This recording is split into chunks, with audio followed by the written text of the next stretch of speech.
Washington, D.C., September 21st, 2001. 10 days after the towers fell. An ordinary Wednesday.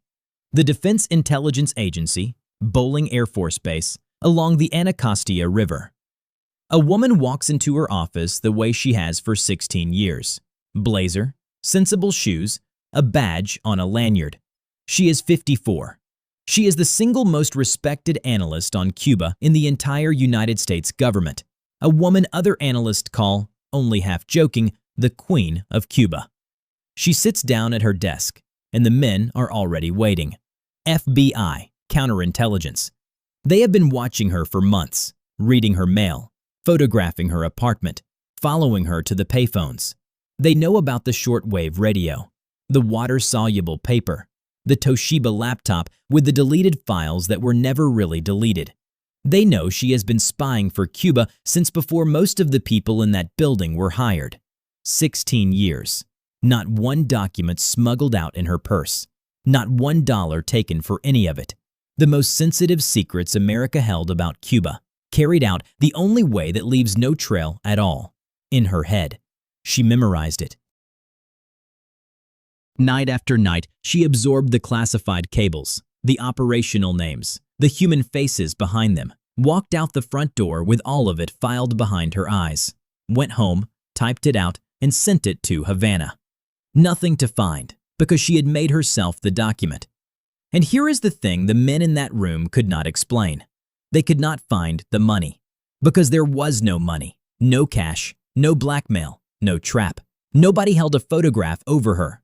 She had risen to the very top of American intelligence on sheer talent and betrayed it for 16 years.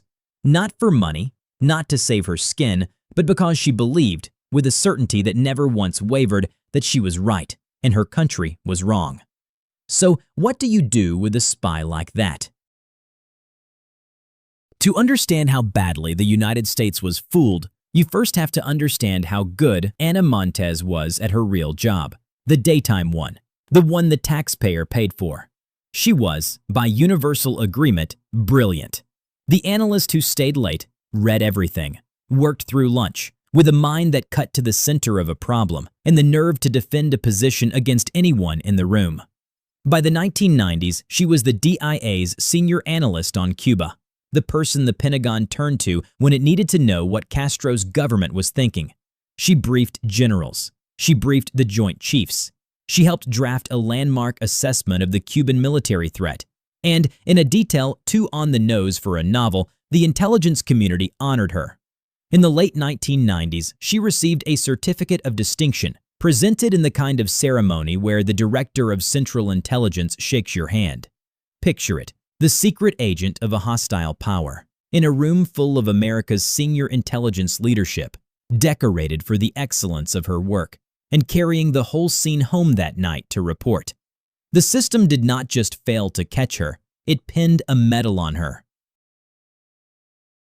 They called her the Queen of Cuba, and it was not entirely a compliment.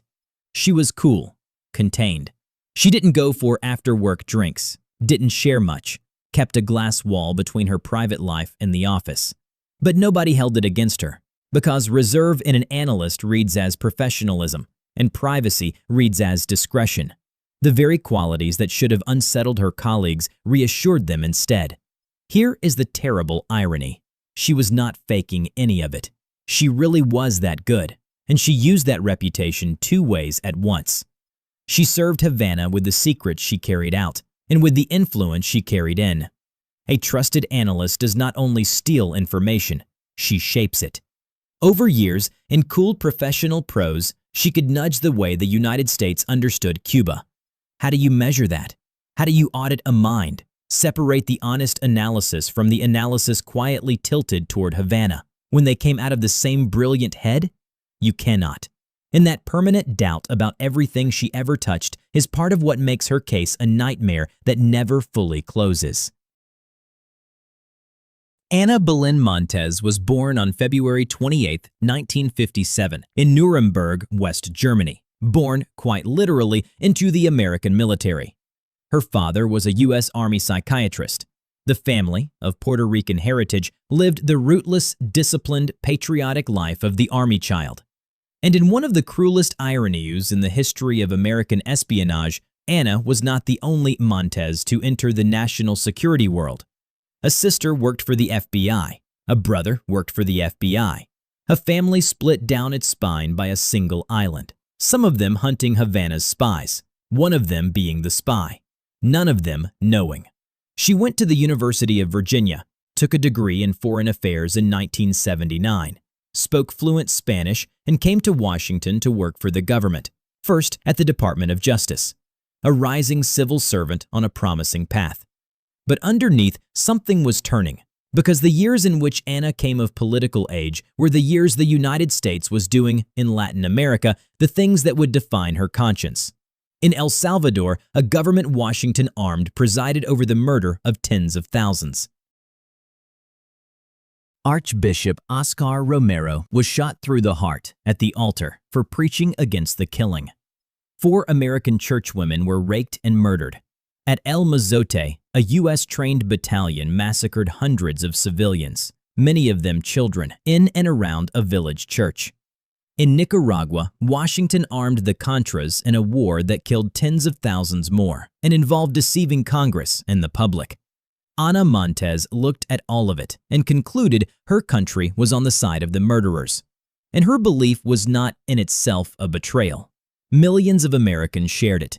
The tragedy of Ana Montes is not that she came to believe her country was doing terrible things. It is what she decided to do with the belief.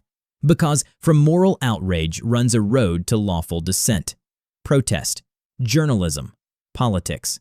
She turned instead onto a different road, one that led into the dark, and the person who showed her the turning was a friend. The friend was a woman named Marta Rita Velázquez. They met in the world of graduate study and Washington policy. Anna was pursuing a master's at the elite Johns Hopkins School of Advanced International Studies. Velázquez was educated, ideological, and, though Anna may not have understood it at first, connected to Cuban intelligence. She was a talent spotter. She moved through the right circles, identified idealistic young people with access, and steered them toward Havana. She found in Anna a near-perfect prospect, a young woman of obvious intelligence and ambition, already inside the government, who spoke Spanish, who identified with Latin America, who was morally angry in exactly the way a recruiter dreams of. You cannot easily turn a contented person into a spy, but a person who already believes her government is committing crimes is not being corrupted so much as invited. The recruiter does not have to change her mind, only offer her a way to act on what she already believes. The genius of it is that treason does not feel like a fall. It feels like a deepening, like being taken seriously at last, like finding people who share your fury and, unlike your other friends, are willing to do something about it. The recruiter's art is to make treason feel like belonging. And it is worth noting that when Anna was finally exposed, the thread led back toward Velázquez too. But by then, she was living abroad, in Sweden, beyond the reach of American law. She was charged and never returned to face it. The person who lights the fire is frequently far from the building when it burns. At some point in the mid-1980s, Ana Montes said yes. And notice the sequence. She was recruited around 1984 and went to work for the Defense Intelligence Agency in 1985. She did not stumble into a sensitive job and get seduced. She embraced the cause first, then went and got herself hired into the heart of American intelligence. From close to the very beginning, she was a mole who dug her own way in. And there was no money. Cuban intelligence did not buy her, and Anna did not want to be bought. Through 16 years of espionage, she lived in a plain apartment, drove an ordinary car, drew an ordinary salary. The single most reliable red flag in counterintelligence, the sudden, unexplained money, simply did not exist in her case, because she had refused, on principle, to take any. Cuban intelligence, the Dirección de Inteligencia, was small and poor, and one of the most underestimated services in the world. What it had was patience, discipline, and an understanding of human beings. And it understood, better than almost anyone, that the safest secrets are the ones that never take physical form. So they trained Ana Montes to be a document that walked out the door on two legs. She did not steal papers. This inverts everything we think we know about spies. The classic mole photographs documents, smuggles files, hides microfilm, and leaves, every time, a physical trail. Ana left none of it.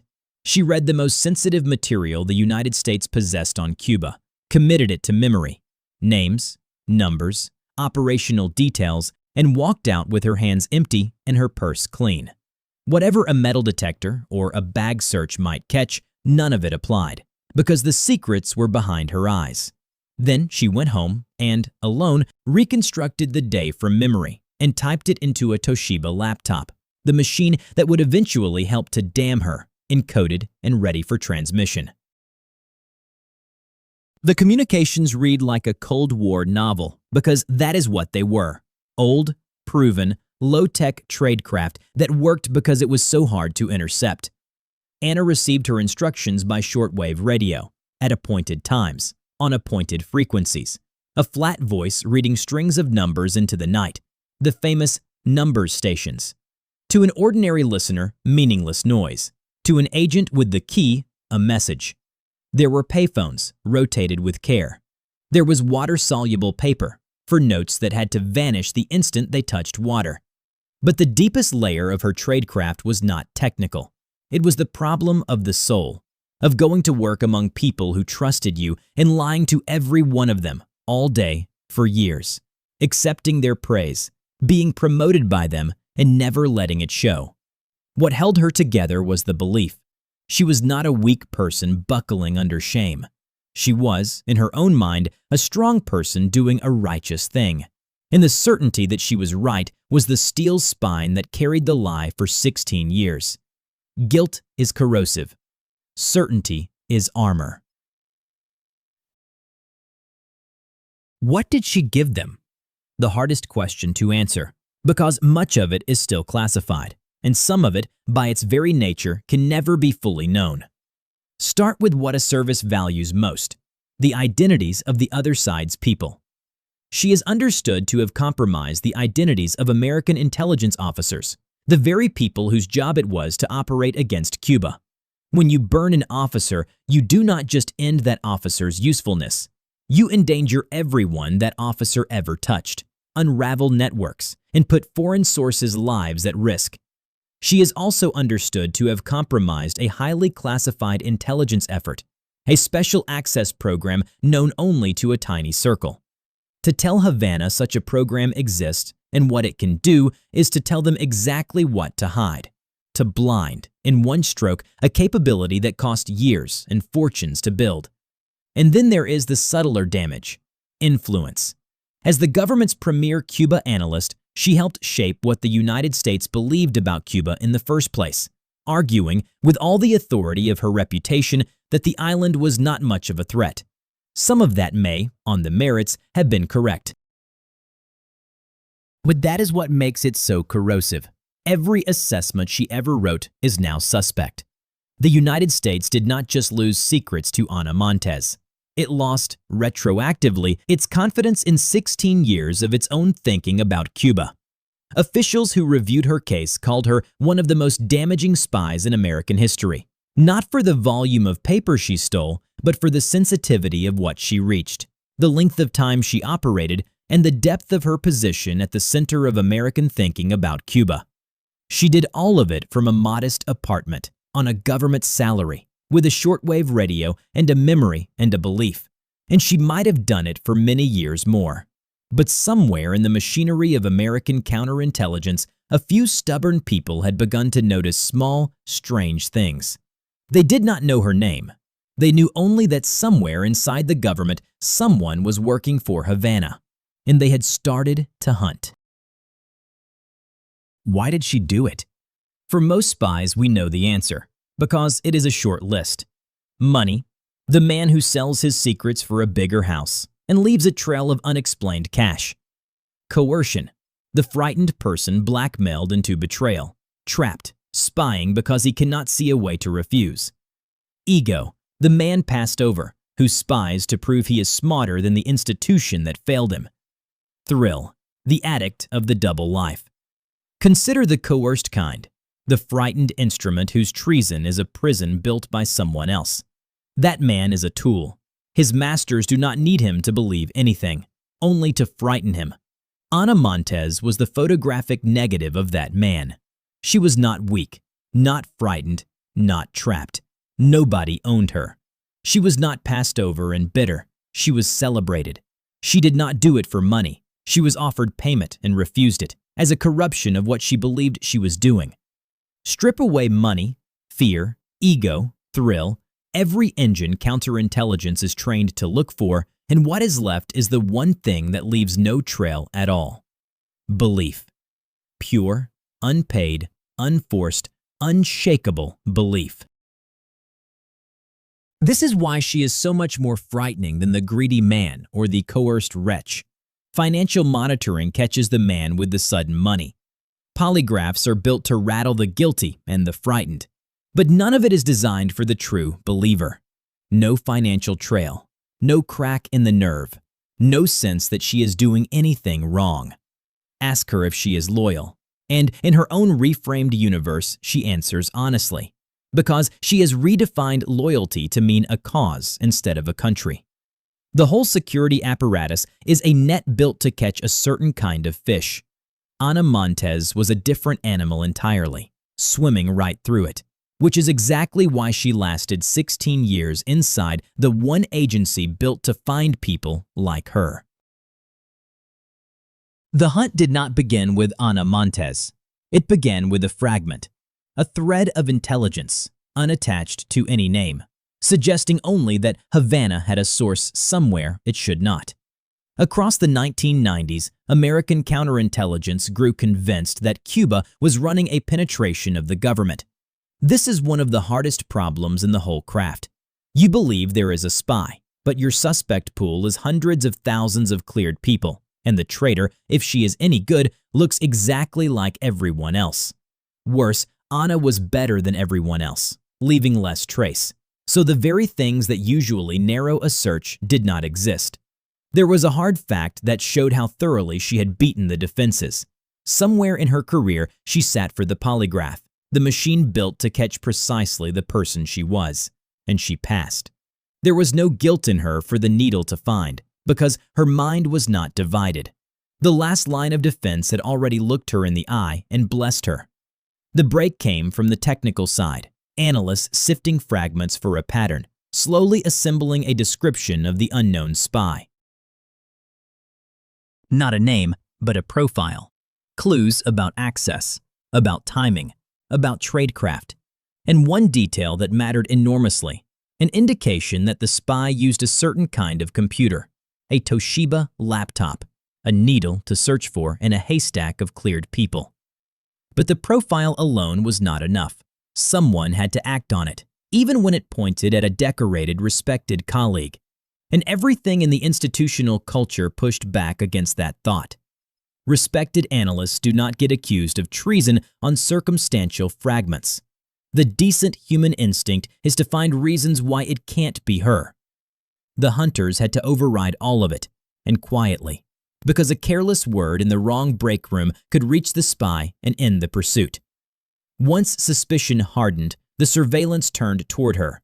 And in the operation that mattered most, they went into her apartment while she was elsewhere. A covert search. Everything photographed and returned to its exact position. Because a book an inch out of place could betray them to a woman as observant as Ana. And there they found what her 16 years of discipline had been built to prevent. The Toshiba, still holding the ghosts of deleted messages to Havana. The shortwave radio, water-soluble paper. The faceless profile and the respected colleague and the physical evidence all became a single person, standing in a single apartment. The case stopped being a theory and became a certainty. The ghost had a face now.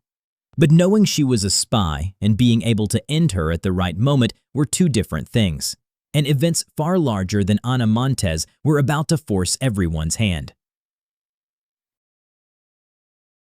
On the morning of September 11, 2001, hijacked airliners struck the World Trade Center and the Pentagon, and the United States entered, in a single hour, a new era of war. For the investigators building their careful case, the attacks created an emergency inside the emergency. The country was going to war in Afghanistan, and Montes, a senior analyst, was positioned to be swept into the planning of it. And here was the nightmare. Anna reported to Havana, and Havana was not a sealed vault. War plans that reached Cuba could travel onward, potentially to the very adversaries America was about to fight. At the far end of that chain were service members who could die if the enemy learned what was coming. The plan had always been to keep watching, to catch her deeper. The war took the choice out of their hands. To leave her in place now was to risk a battlefield cost no one could accept. The decision was made to end it, to take her before she could be read into the war. And so, on September 21, 2001, 10 days after the towers fell, they came for the Queen of Cuba. The arrest itself was quiet. Montes was taken into custody, and the woman who had walked those halls for 16 years as the government's most trusted authority on Cuba walked out of them that day as the most damaging Cuban spy the United States had ever caught. To her colleagues, the people who had praised her, promoted her, sat beside her for years, it was almost impossible to absorb. This was Anna. This was the Queen of Cuba. The betrayal was not just of a country, it was of every person who had ever believed in her. And they had believed with good reason, because in the daytime she had been genuinely excellent. That was precisely the horror of it. Most spies, given the chance to speak at sentencing, ask for mercy. They apologize. They perform the ritual of the penitent, because it is the expected thing. Montes did not ask for mercy. She did not apologize.